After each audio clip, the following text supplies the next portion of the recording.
Nesse vídeo vamos entender como funciona o endereçamento IP.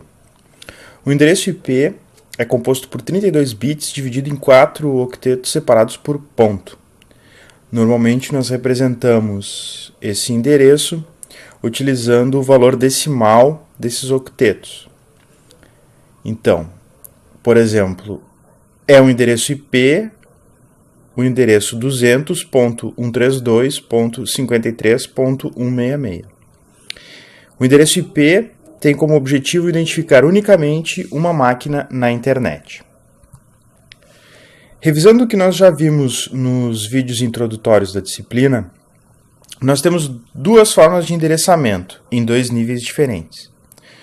O endereçamento IP que estamos estudando agora é a forma com a qual a estação A consegue identificar através da internet uma estação B.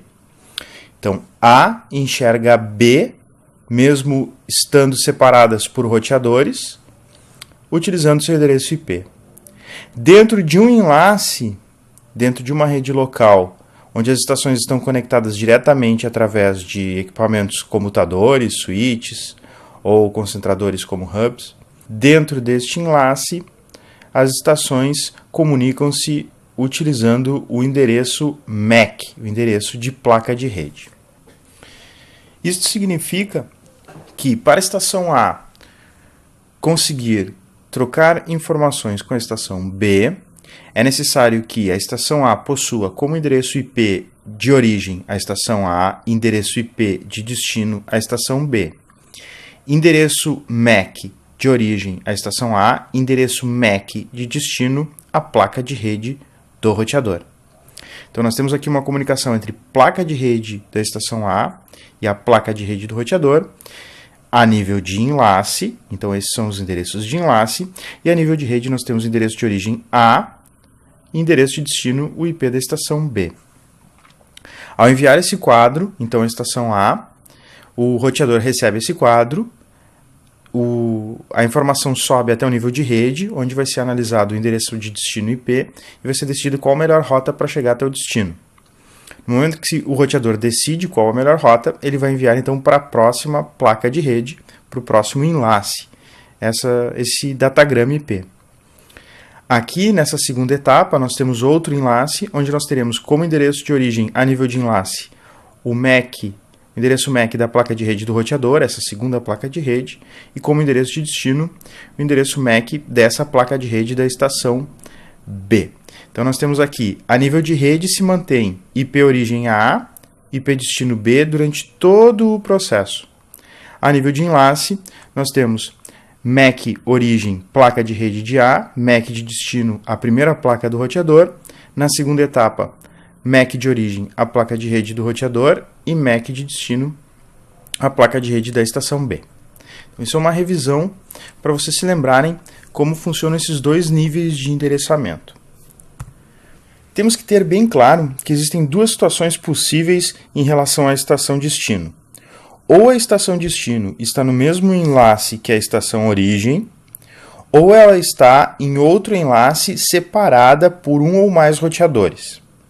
Se a estação estiver no mesmo enlace, eu devo utilizar como endereço MAC destino o endereço da placa de rede da estação destino diretamente. Se ela estiver separada por roteadores, eu devo utilizar como endereço MAC destino o endereço da placa de rede do roteador. Então, é muito importante para a estação que ela saiba identificar se o destino está ou não no mesmo enlace para usar o endereço MAC de placa de rede adequado. Então, host destino no enlace, eu devo utilizar o MAC, o endereço MAC do host destino diretamente. Host destino fora do enlace, eu devo utilizar o endereço MAC do roteador. Mas como a estação consegue identificar se o destino está ou não no mesmo enlace? A solução para isso é que se crie um prefixo de rede no próprio endereço IP, ou seja, que exista uma forma com a qual a estação consiga, analisando o IP destino, saber se esse destino está ou não dentro do seu enlace. Então, a criação de um prefixo de rede serve para que a estação identifique todas as demais estações que pertencem ao meu enlace. Vamos ver como funciona isso. A primeira tentativa de solução para a criação do prefixo foi através da divisão do endereço IP em duas partes. Uma parte de prefixo de rede e uma parte de endereçamento de host. Então, considerando que aqui nós temos os 4 octetos, né? O que se fazia era, se analisava o primeiro bit do octeto mais à esquerda. Se esse primeiro bit fosse 0, nós teríamos que o primeiro octeto serviria como prefixo de rede e os demais 3 octetos serviriam como identificação de hosts. Com essa limitação de ter que iniciar com o bit 0, nós teríamos então que todas as redes do IP 1.0.0.0 até o IP 127.255.255.255 pertenciam a essa categoria, onde o primeiro octeto identificava a rede e os 3 demais octetos identificavam os hosts. Essa classificação é chamada de classe A. Primeiro octeto rede, demais octetos hosts.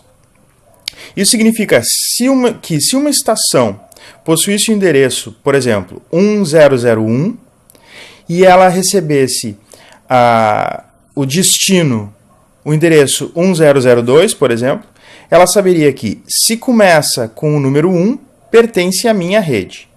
Então, todos os IPs destino que começassem com o primeiro octeto tendo o valor 1, ponto qualquer coisa, esse destino está no mesmo enlace. Se o IP começasse por 2, ponto qualquer coisa, estaria fora do meu enlace, então eu deveria encaminhar para o roteador. Então, todas as estações que tivessem IPs nessa faixa sabiam que o primeiro octeto, o primeiro byte aqui, né, identificaria a rede. Como eu tenho 3 octetos para identificação de máquinas, eu teria no mesmo enlace a possibilidade de hospedar aqui 2 na 24, né, me sobram 24 bits, ou seja, em um mesmo enlace, 16.777.216 máquinas. Essas 16 milhões de máquinas, né, mais de 16 milhões de máquinas, estariam todas conectadas através de comutadores, ou, né, de switches ou hubs e tal. Vocês podem imaginar que é complicado eu ter uma rede em um mesmo local contendo 16 milhões de máquinas. Então, normalmente quem tinha redes com essa classe A, né, com essa faixa, acabava desperdiçando IPs, tinha menos equipamentos do que poderia endereçar. A segunda classe, a classe B, ela era identificada pelos bits 1 e 0 como sendo os 2 primeiros bits do primeiro octeto. Bom, essa classe B tinha então os 2 primeiros octetos como sendo os responsáveis pela definição do prefixo de rede e os 2 últimos octetos como sendo os responsáveis pela identificação de hosts dentro da rede. Então, redes que começassem com o IP 128 até 191 pertenciam à faixa da classe B. Significa então que se a estação possuísse o IP 128.001, a estação 128.013, por exemplo, estaria no mesmo enlace, tendo em vista que ambas começam por 128.0. Né? Então, esses 2 primeiros números identificam o enlace, identificam a rede. Essas redes poderiam ter até 65.536 máquinas hospedadas no mesmo enlace, né, as redes classe B. A classe C inicia por 110 e possui os 3 primeiros octetos como prefixo de rede e apenas o último octeto como prefixo de host, seriam as redes de 192 até 223. Essas redes teriam a possibilidade, então, com apenas 8 bits para representar hosts, a possibilidade de ter até 255 máquinas dentro do mesmo enlace. IPs que começassem com 1110 são reservados para envio de multicast e 1111 são reservados para o uso futuro. Bom, esse tipo de diferenciação de prefixo de rede e endereçamento de host não possui muita flexibilidade em relação à quantidade de máquinas que eu posso hospedar ou que eu desejo hospedar dentro de um enlace. Normalmente o que acontecia é que esses endereços eram distribuídos para as empresas, né, para as instituições, enfim, e acabava ou faltando endereços IP ou sobrando endereços IP, e conforme a internet foi crescendo, então se tornou inviável se manter uma estrutura tão rígida e com tanto desperdício de IPs. Então essas classes elas não são utilizadas atualmente. O que se utiliza então é o Classless Interdomain Routing, que ao invés de definir o prefixo de rede e identificação de hosts pelos primeiros bits do primeiro octeto, que nem as classes fazem, o CIDR utiliza uma máscara de rede para diferenciar o que é prefixo e o que é endereço de host. Então, a máscara de rede ela é formada por uma sequência de números 1, né, de bits 1. Enquanto houver bits 1, eu estou definindo o meu prefixo de rede. Depois eu tenho uma sequência de zeros. Onde eu tiver zeros, eu estou identificando os hosts.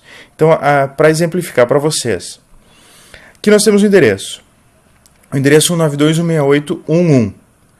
Aqui eu tenho esse endereço, 192.168.1.1, representado em binário. O binário ele é importante, e é importante nós visualizarmos os dados em binário, porque é assim que o computador faz os seus cálculos, assim que o computador enxerga os endereços IP. E dessa forma nós conseguimos ter uma visualização melhor, mais didática de como a máscara funciona. Observem que a máscara 255.255.250, o número 255 para nós pode não representar muito, mas em 1 byte, em um octeto, 255 é uma sequência de 8 números 1. Então, o número 255.255.250 em binário, ele forma essa diferença entre sequência de 1 e sequência de zeros. Então, essa máscara de rede diz que todos esses bits, todos esses primeiros 24 bits, definem um prefixo de rede e os demais definem o que é host. Então, onde tem 1, eu defino o prefixo de rede, onde tem 0, eu identifico as estações. Como eu tenho aqui 24 bits 1, eu também digo que essa máscara é uma máscara barra 24. 24 bits setados, 24 bits de prefixo de rede. Então, o endereço IP, aqui mostrando no slide, né? O endereço IP da estação representado em decimal em binário, e aqui a máscara de rede, representação em decimal, na barra que a gente chama, né? Esse 24 a gente chama barra 24, né? E representação, então, em binário. A estação que possui o IP 192.168.1.1, ela sabe que todos os endereços IP que iniciam por 192.168.1 qualquer coisa estão no mesmo enlace que ela. Se o endereço tiver qualquer número diferente nesses 3 primeiros octetos, está fora da rede, está em outro prefixo de rede, está em outro enlace, não está no mesmo enlace da estação. Então aqui, máscara de rede representada em decimal, a representação da quantidade de números 1 que eu tenho setados, e aqui, né, a representação em números binários. Né? Aqui o Windows trabalha mais com essa visualização em decimal. Em Linux a gente usa tanto essa visualização em decimal como essa visualização aqui do que a gente chama de barra. Né? Então ó, aqui está a explicação.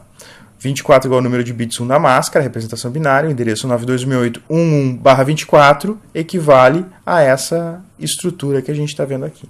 Então vocês vão ver muito no decorrer da disciplina essa forma de representação, 192.168.1.1/24. Quando vocês enxergarem essa informação, o endereço IP com barra um número, saibam que esse endereço IP é o IP que eu quero representar, né, que eu quero passar para vocês, e o barra representa a máscara de rede, barra um valor aqui. O número que estiver aqui, o valor que estiver aqui, é o número de uns que eu tenho na definição da minha máscara de rede, na definição do meu prefixo de rede. Então, o prefixo de rede definido na máscara é 192.168.1, isso significa que todas as estações que iniciarem o endereço IP com esse prefixo estão no mesmo enlace que a estação que possui esse endereço IP. Aqui é o último octeto que eu possuo reservado para as demais estações. O que significa só ter o último octeto para representar as estações? Significa que eu vou ter da combinação 00000001 até a combinação 11111110 como sendo os possíveis endereços para as estações. Observem que tem duas combinações que eu não permito que sejam utilizadas por hosts. A combinação onde todos os bits estão zerados e a combinação onde todos os bits estão setados, né, estão com valor 1. Isso significa que eu posso fornecer para minhas estações do IP 192.168.1.1 até o IP 192.168.1.254. Então eu tenho a possibilidade de ter 254 estações dentro dessa rede. Esse é o meu intervalo possível para endereços de estações. Quando eu tenho a minha parte de representação de hosts, a minha parte de endereçamento de hosts toda zerada, ou seja, toda com bits 0, isso é um endereço especial chamado de endereço de rede. O endereço de rede, ele não identifica nenhuma estação, ele identifica a rede, né? Se eu enviar qualquer mensagem com destino endereço de rede, essa mensagem não vai ser recebida por ninguém. Eu uso o endereço de rede para identificar a rede em várias situações de roteamento, situações de filtragem, etc. Então é importante que vocês saibam que eu não posso fornecer um endereço com toda a parte de host, né? Toda a parte reservada para host, eu não posso fornecer para uma estação quando todos os bits estiverem zerados. O outro endereço especial é quando eu tenho todos os meus bits setados como 1. Aí eu tenho um endereço que nós chamamos de endereço de broadcast. O endereço de broadcast vai ser enviado para todas as estações vão receber a mensagem, né, vão receber o pacote e vão aceitar. Ou seja, é quando eu quero enviar uma mensagem para todas as estações. O DHCP, por exemplo, eu utilizo o endereço de broadcast para enviar para todas as estações em busca do servidor de DHCP, né? Então aqui é um exemplo de endereço de broadcast com um prefixo de rede, ou seja, traduzindo esse endereço, o que eu quero dizer com isso é, estou enviando uma mensagem para todas as estações da rede 192.168.1. Então, o que acaba acontecendo é que a gente continua utilizando o termo classe, mesmo não se utilizando mais as classes.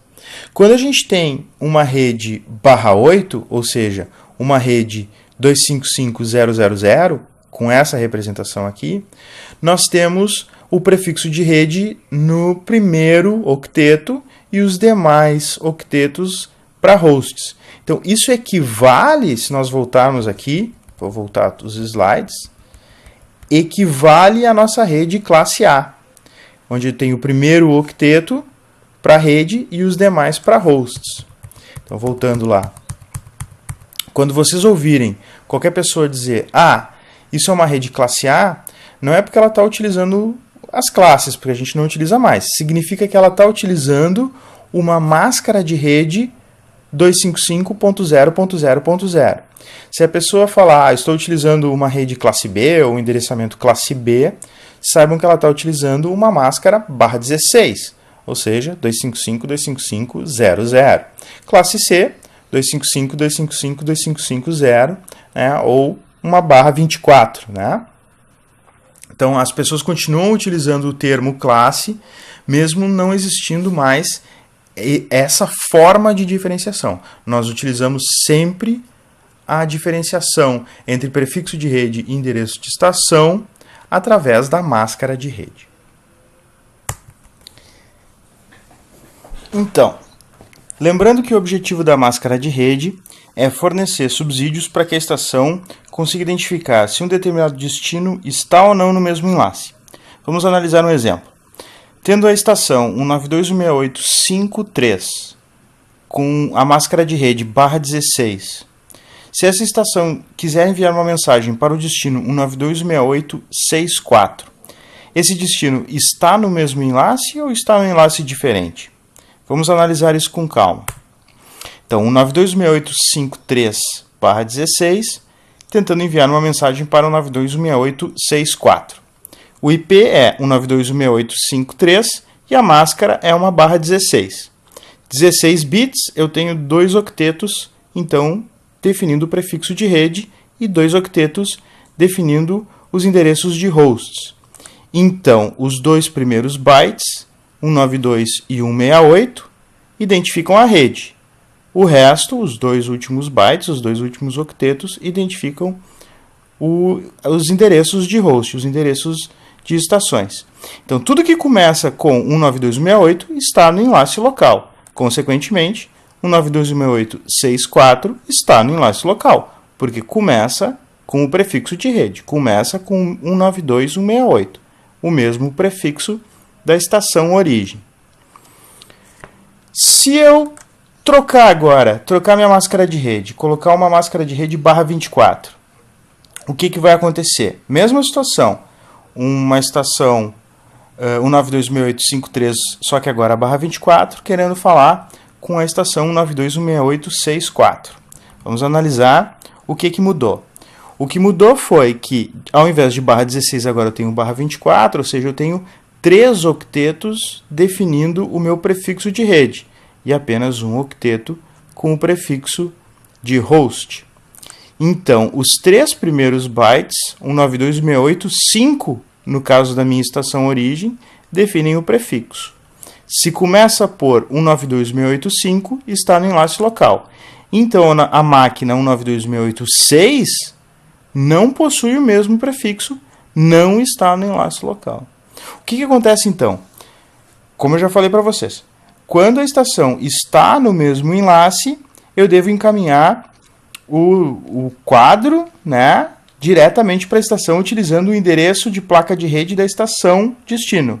Se ela não está no mesmo enlace, eu devo encaminhar então o quadro com o endereço de placa de rede do roteador.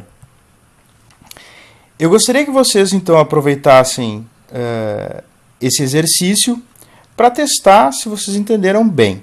Então eu quero que vocês me identifiquem endereço de rede, de broadcast, endereço de host, o primeiro e último host, endereço é o número de hosts possíveis das redes que eu coloquei ali na lista. Vocês não precisam enviar isso, eu quero que vocês simplesmente exercitem, testem, verifiquem se conseguiram acertar utilizando a ferramenta disponível nesse site aqui. Se vocês não conseguirem fazer o exercício, postem no fórum as dificuldades de vocês. Então, descubram essas informações destas redes todas aqui.